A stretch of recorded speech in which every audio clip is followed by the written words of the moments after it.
स्वामीनारायण संप्रदाय के द्वारा सहजानंद जी को परम तत्व बनाने का एक षड्यंत्र चल रहा है। उसके अंतर्गत उन्होंने एक कथा, मनगढ़ंत वार्ता, जो किसी पुराण में, किसी वेद में, किसी उपनिषद में, किसी स्मृति ग्रंथों में या इतिहास ग्रंथों में उल्लेखित नहीं है। अच्छा। उन्होंने एक कथा गढ़ दी और कथा में ये कहा कि नरनारायण देव अर्थात बद्रीनारायण जी, जो बद्रीनारायण देव है, वहां दो मूर्तियां हैं, नर और नारायण, दो पर्वत भी है, नर पर्वत नारायण पर्वत। तो नर नारायण तपस्या कर रहे थे, नर नारायण का प्रवचन चल रहा था, सारे ऋषि बैठे हुए थे। उस वक्त दुर्वासा आए और दुर्वासा का किसी ने सम्मान नहीं किया, स्वागत नहीं किया, उनकी उपेक्षा हुई और ऋषि दुर्वासा ने शाप दे दिया, तुम सब पृथ्वी पर जाओ और अवतार धारण करो।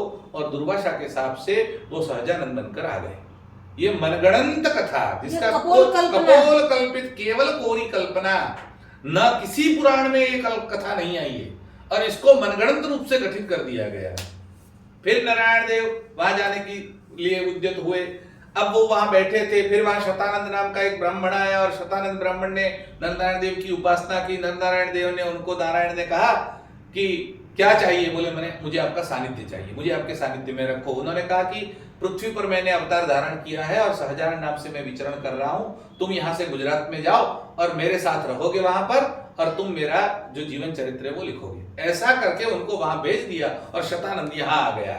अब ये जो बात बिल्कुल कपोल कल्पित बातें हैं और उनको यहाँ भेज दिया और वो शतानंद उनके साथ रहने लगे और फिर बाद में सत्संगी जीवन नाम की पुस्तक शतानंद के नाम से प्रकाशित कर दी गई। न ऐसा कोई व्यक्ति था और न ही उनके साथ ऐसी कोई घटना हुई, इसलिए मतलब वो ऐतिहासिक पात्र नहीं है। नहीं, कोई ऐतिहासिक पात्र नहीं और न किसी कहीं पर उल्लेख, उनके ग्रंथों में उन्होंने जो वार्ताएं गढ़ित की उसके अलावा कहीं भी इसका उल्लेख नहीं है। हमारे अवतार होते हैं तो ऋषि घोषणा करते हैं, देवताओं की ऋषि घोषणा करते हैं, इसलिए जैसे कल की अवतार हुआ नहीं है, होने वाला है, लेकिन घोषणा कौन करता है? पहले से भगवान करते हैं। हाँ। तो वेदव्यास घोषणा करते हैं। जैसे आचार्य शंकर का प्रादुर्भाव होने से पहले भविष्य पुराण में उल्लेख आया। तो ऐसा कोई पुराणों में सहजानंद स्वामी के विषय में कोई एक भी पुराण में कहीं भी, न पुराण, पूरे साहित्य में सनातन धर्म के कहीं भी सहजानंद नाम का उल्लेख नहीं है, सिवाय कि वो साहित्य जो उनके वहां से प्रकाशित हुआ हो। बिल्कुल, उनके यहाँ तो वो करे, वो उसको हम हमारे साहित्य नहीं कहेंगे। वो सनातन धर्म का साहित्य ऐसा नहीं मान सकते,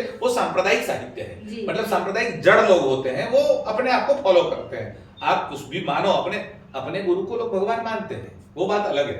तो अपने गुरु को आप भगवान माने, वो अलग बात हो गई, लेकिन हर एक के लिए उसको भगवान, मेरा बाप है, पूरी दुनिया का बाप कैसे हो जाएगा? वो आप नहीं कर सकते, ये अपराध है। जी।